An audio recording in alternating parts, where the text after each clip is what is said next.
In today's video, we're going to jump into staff members yet again, the top 5 director of footballs in the game. And interweaved, I'm going to show you a few little tips how to maximize the potential of your director of football. Let's go.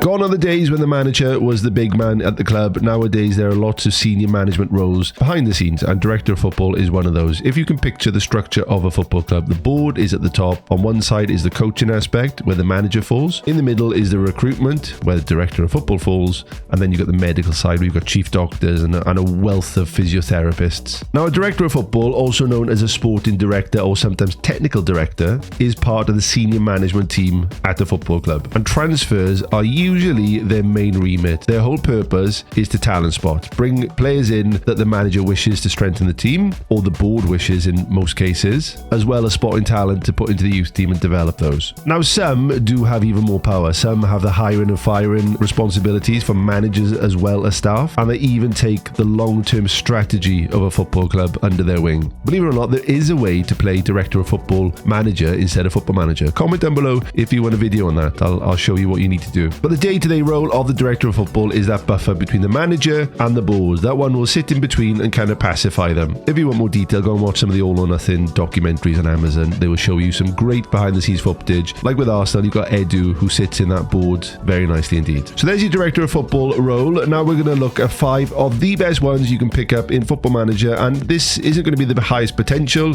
It's going to be ones that will tick all boxes: lower, middle, and elite. Let's go. And coming in number 1 is a very attainable director of football that you can get at some of the lower league nations, certainly. Now, I know what you're thinking. Hang on, Johnny, he's a recruitment analyst. Well, actually, as a director of football, he does a very good job. I've added the editor in for the purpose of this, just to simply show you, if we look at their staff details, you can actually see their potential ability. So 1-4-3, which is very good indeed for a director of football.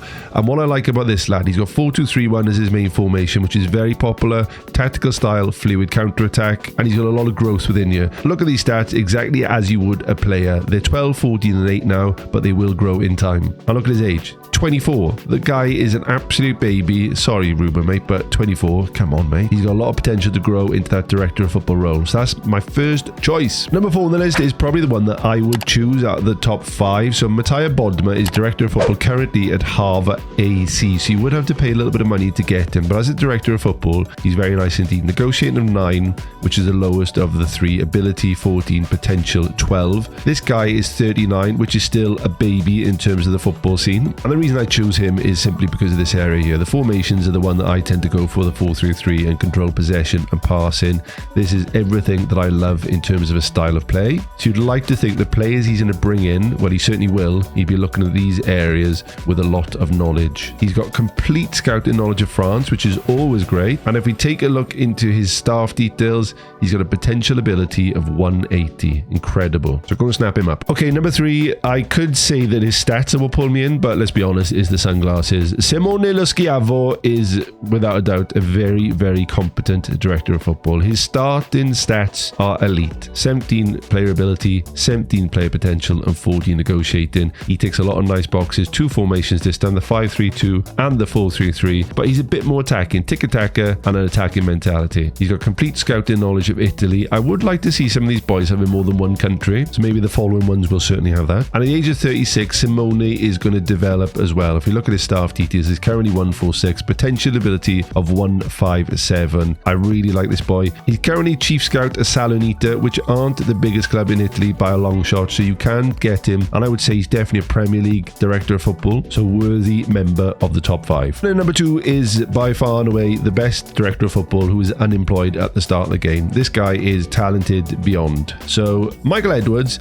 was director of football for Liverpool for 6 years, 2016 to 2022. Not sure what happened, Michael, if you've been sacked or not, apologies. But he comes in with judging player ability 17, judging player potential is 17, and negotiating of 19. Incredibly good. 5-2-1-2 is a popular formation for the AI this year. I don't really play it that much. Catenaccio isn't great. And with his scouting knowledge complete just for England, again, I'd rather see a bit more than that. But with these stats, he's going to find some absolute stars, you'd like to think. Top of the list, it had to be Eric. Eric is incredible. Now, he is a scouting game, but he also makes a very competent director of football, and this will improve over time. Judge your player ability 17, potential 16, negotiating a 13. There's lots to love about this boy. Tactics are perfect, 4-3-3 and the 5-2-2-1. Vertical tick-attack, passing, attacking. Oh, everything is delicious there. But also, he has got brilliant scouting knowledge, not only with France, Spain, and Martinique, where you get all your stars from, but Belgium as well. Some of the really good nations to pick up some players, and he's even dipping into Africa with Ivory Coast and Senegal. Fantastic. Another plus, he's available on a free transfer. He's only 42. If you look into his staff details, current ability of 140, and he can go up to 165. Seriously good director of football. So let's put this into practice to find out how good Eric is. I've added him to director of football of Swansea, my lovely Swansea City,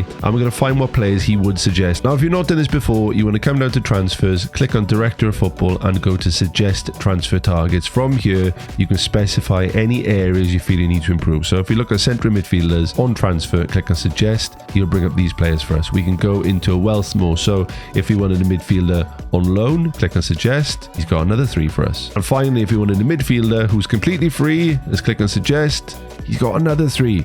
If you've got a poor director of football, they will not find many players for you. Let's see if we can find one that Eric can't spot. So let's get a striker in on transfer. God, he's got 3 every time. Honestly, now this is quite rare. Usually I'll hit this and you get nothing coming through. What about on loan? He's got another 3. Eric, mate, slow it down. What about free transfers up top? Anything for me? Yep, another 3. Let's find out if any of these are good enough to fit in our team. Barry Bananino would get into any team. That's a win. Ben Arce would be a starter for the squad. Easy. Dan Gosling, again, would definitely get into our team. The bits that I like are these freebies, because sometimes you get a lot outside of your scouting knowledge and through Eric's instead, because he covers so many nations. It's nice to look at the free ones and ones that are maybe outside of the country. So there's one here from Brianza. Let's take a look at this kid here, who is very good. I say kid, 32. Well, still a kid compared to me. He's cheap.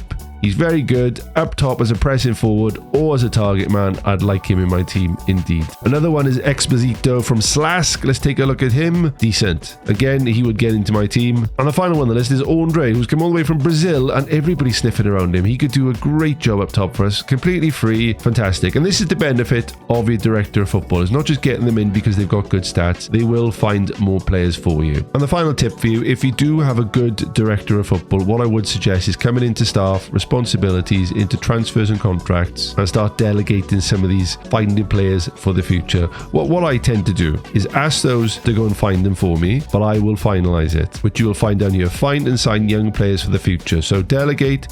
What you will notice is the financial side of things Eric will do. Finding them will automatically go to your head of youth development. Now, there are great ones out there, but this kid isn't as good as Eric. So we're going to make sure that Eric is doing everything. So once again, delegate, and click on the arrow here and change that to Eric, so the director of football is doing that. The best way to do it, as I mentioned, is get the initiation, the negotiating done, but you get the final say. So it will come through to you. Eric has found them, he's got the contract sorted, and then it's up to you to sign it off. You could potentially delegate this as well, but I don't like that. I'm a control freak. Another area that the director of football would get involved with in the real world is sorting of the staff. So we can also delegate that to Eric, which from my perspective, especially when it comes to contracts, I like handing this over. So when it gets to the end of the year, I don't have to go and negotiate 30 different contracts. I'll let him take control of it all, which you could argue is letting some control go, but really you've got to make sure that this boy, with his negotiating a 13, which will grow, and it is his role, so he should be the one doing it. So there's your top 5 director of footballs with a few little snippets of how to maximize the potential of a director of football. There's probably a lot more that I can add in with that, but I want to keep it short and snappy. Comments down below. Do you use a director of football? Are there any stars out there that you go to every time? I am a sucker for bringing in ex-players or ex-legends of a football club to sit on the board. It's just something I like to do. But let me know